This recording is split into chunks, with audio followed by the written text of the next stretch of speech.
শুধু দর্শক বন্ধু, আপনারা দেখছেন একে নিউজ বাংলা। আর এই মুহূর্তে উপস্থিত রয়েছে ক্যানিং পূর্ব বিধানসভা নেত্রা বাজার। আজকে কিন্তু নেত্রা বাজারে পুনরুদ্ধার হলো সিপিআইএম এর পার্টি অফিস। 2011 সালের পরে বেশ কিছু পার্টি অফিস ভেঙে দেওয়া বা দখল করে নেয় এই তৃণমূল বাহিনী।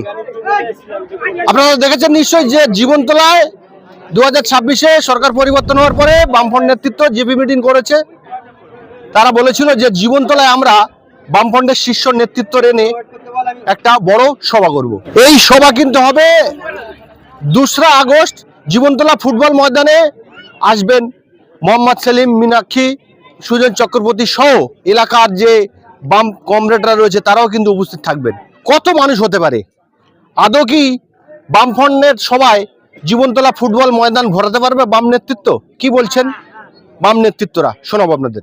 তৃণমূল কি বিজেপির থেকেও খারাপ? বিজেপি আসার পরে আপনারা পার্টি অফিস খুলছেন বিভিন্ন জায়গায়, কিন্তু তৃণমূলের আমলে, মামাটি সরকারের আমলে আপনারা পার্টি অফিস সব বন্ধ হয়ে গেছে। আমাদের নেতৃত্ব পরিষ্কার বলে দিয়েছে, যাহাই বিজেপি তাহাই তৃণমূল। আমরা আগে থেকেই দাবি করে এসেছিলাম যে তৃণমূল বিজেপির বি টিম।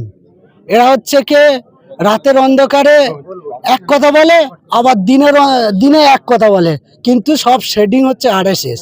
এই আরএসএস তৃণমূলটাকেও চালিয়েছে, আবার হচ্ছে বিজেপিকে চালিয়েছে। এই তৃণমূল কাঁধে করে বিজেপিকে পশ্চিমবাংলায় নিয়ে আসছে। তো কতটা সাড়া পাচ্ছেন? আমরা প্রচুর সাড়া পাচ্ছি। আমরা ক্যানিং টুতে 180টা বুথে আমরা পৌঁছাচ্ছি, বুথে বুথে বসছি। মানুষ হচ্ছে আমরা যখনই যাচ্ছি মানুষ আমাদের হচ্ছে দুহাত তুলে আশীর্বাদ করছে। আমরা ডাকছি না, কিন্তু আমাদের চটে এসে বসে যাচ্ছে। তাহলে আপনারা বুঝতে পারছেন কেমন সাড়া পাচ্ছে। নতুন জেনারেশন আসছে আপনাদের? প্রচুর আসছে। আমরা হচ্ছে, আমি তো নতুন জেনারেশনের একজন। আরও আমাদের যা যুবরা আছে, ডিআইএফআই আছে, ছাত্র আছে, মহিলা আছে, সবাই আমার পিছনে আছে। আপনারা একটু ক্যামেরাটা উঁচু করে ধরলেই বুঝতে পারবেন। এখানে না হলে 50 থেকে 60 জন যুব আছে এই সারাঙ্গাবাদের মধ্যে। আমরা তো ক্যানিং টুর সমস্ত যুবকে এখানে আহ্বান করিনি, একটা অঞ্চলের যুবকে আহ্বান করেছি। আপনারা জীবনতলা জিপি মিটিং করেছিলেন, হ্যাঁ, তারপরে বলেছিলেন যে একটা সভা করবেন, আর সেটা হয়নি বা কবে হবে?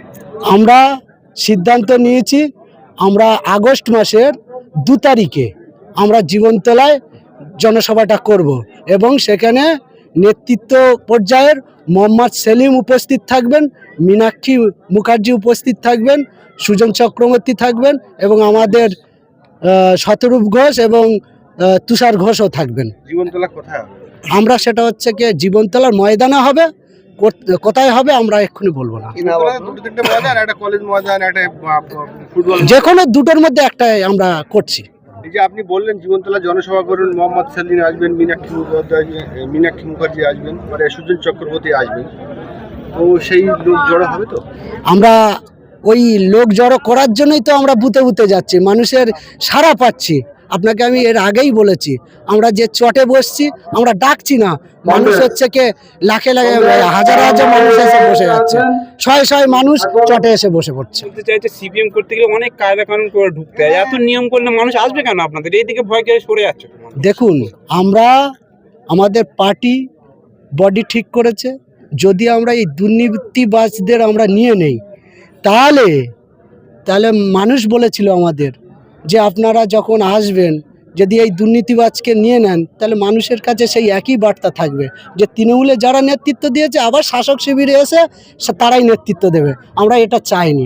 আমরা আমাদের একাধিক নেতৃত্ব আছে, যে ওদেরকে নিয়ে আমাদের এই পার্টি চালাতে হবে এটা কোনো মানে নেই।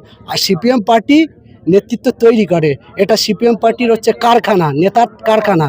আপনারা দেখলে বুঝতে পারবেন, যত রাজনৈতিক দল আছে এখান থেকে ছাঁটমাল চলে যায়, ওরা ক্যাচ করে ওরা নেতৃত্ব তৈরি করে। আমাদের এই সিপিএম পার্টিটা হচ্ছে নেতা তৈরির কারখানা। শওকত মোল্লা তিনি সিপিএম এর নেতা ছিলেন, কমরেড ছিলেন। বেশ কিছু রাজনৈতিক বিশেষজ্ঞরা বলছেন যে শওকত মোল্লাকে তার পুরনো দলে ফিরে যাওয়া উচিত। তিনি সেরকম সিদ্ধান্ত নেয়, আপনাদের দিক থেকে সাড়া পাবে? আমাদের পার্টিতে একদম চূড়ান্ত সিদ্ধান্ত, শওকতের কোনো অস্তিত্ব আমাদের পার্টিতে থাকবে না। শওকতকে কোনোদিন আমরা নেব না, কারণ আমাদের পার্টিতে সেই শৃঙ্খলার পার্টি, আমাদের হচ্ছে নীতিগতর পার্টি। আমাদের পার্টিতে ওর কোনো হচ্ছে জায়গা হবে না। আমাদের ক্যানিং পূর্ব বিধানসভার পারগাতি পার্টি অফিস, সেই পার্টি অফিসের বহু স্মৃতি আছে। সেই পার্টি অফিস তৃণমূল আমলে ভেঙে দেওয়া হয়েছে, সেই পার্টি অফিস কি নতুন করে তৈরি হবে? আমরা চেষ্টা করছি, শুধু ক্যানিং টুর ওই পারগাতি নয়, টোটাল ক্যানিং টুতে যত পার্টি অফিস আছে আমাদের পুরাতন পার্টি অফিস সব পুনর্দখল হবে এবং হচ্ছে যেখানে ভাঙচুর হয়ে পড়ে আছে আমরা পার্টিতে আলোচনা করছি, আলোচনা মাফিক হচ্ছে সেই পার্টি অফিস আবার হচ্ছে পুনরায় নির্মিত হবে, নির্মিত হয়ে আমরা দখল করব। কত বছর পরে পার্টি অফিস খোলা হলো? 16 বছর পরে। কি অসুবিধা কি ছিল? অসুবিধে তৃণমূলের হারবাদ বাইরে আমাদের ঘর ছাড়া করে রেখেছিল, বাড়িতে উঠতে দেয়নি, আমাদের জমি আমাদের চাষবাস সমস্ত কেড়ে নিয়ে আমাদের বাড়ি থেকে ছাড়া করেছিল। তারপর আস্তে আস্তে বিভিন্ন দিক থেকে আমরা সহযোগিতা পেয়ে বাড়ি এসে খাটাখাটনি বিভিন্ন পর্যায়ের মাধ্যমে আমরা ছিলাম। এই সরকার চলে যাওয়ার পরে সেই সমস্ত হারমাদরা আর বাজারের থেকে তারা আউট হয়ে গেছে, নিজেরাই পালিয়েছে। তারপর আমরা এসে আমাদের এই বাজার উঠতে পারলাম এবং বাজারে পার্টি অফিস সমগ্র লোকজন এনে, এটা নেত্রা বাজার। 16 বছর আগে, 16 বছর ধরে বলছে বন্ধ আছে। 16 বছর ধরেই বন্ধ আছে। পার্টি অফিসটা বন্ধ কেন হয়েছে? আমাদের পার্টি অফিসে উঠতেই দেয়নি, আমাদের বাড়ি ছাড়া করে দিয়েছিল। আমরা উঠবো কোত্থেকে? কারা উঠতে দেয়? তৃণমূলের হারমাদরা। তাদের নাম? তারা কারা? মূল কারা?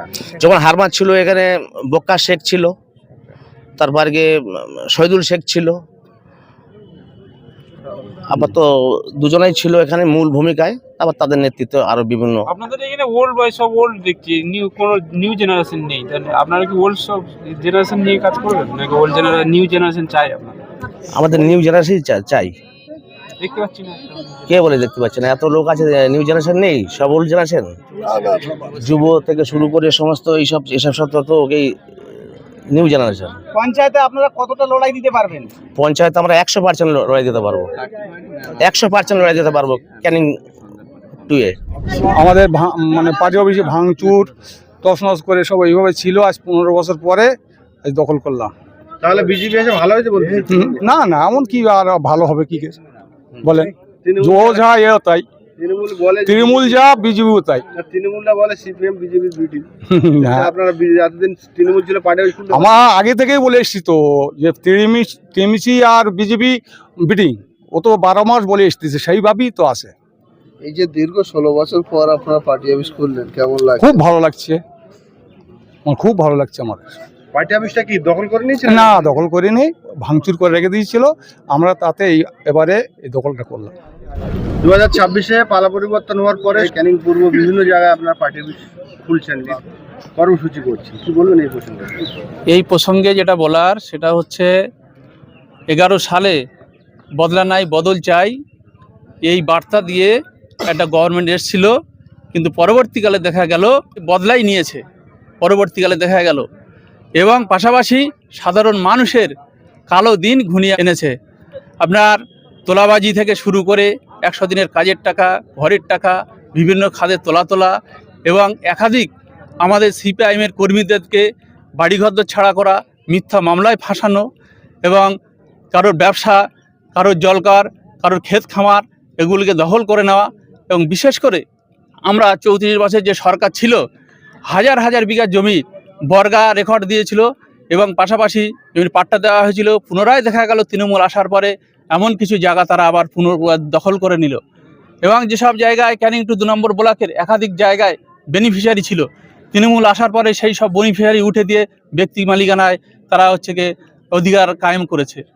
পাশাপাশি আমাদের বিভিন্ন জায়গায় যে পার্টি অফিসগুলো ছিল, পার্টি অফিসগুলো লুটপাট ভাঙচুর চালিয়েছে এবং দখল করে নিয়েছিল। পাশাপাশি এমন কিছু পার্টি অফিস ছিল যেগুলো আমাদের বন্ধ ছিল এবং সেগুলো আমরা সংস্কার করে আবার আমরা সেগুলো পুনরায় সাধারণ গরিব মানুষকে সঙ্গে নিয়ে এবং ছাত্র যুবদেরকে সঙ্গে নিয়ে আমরা পুনরায় আমাদের সাংগঠনিক কাজকর্ম আমরা চালাতে যাচ্ছি।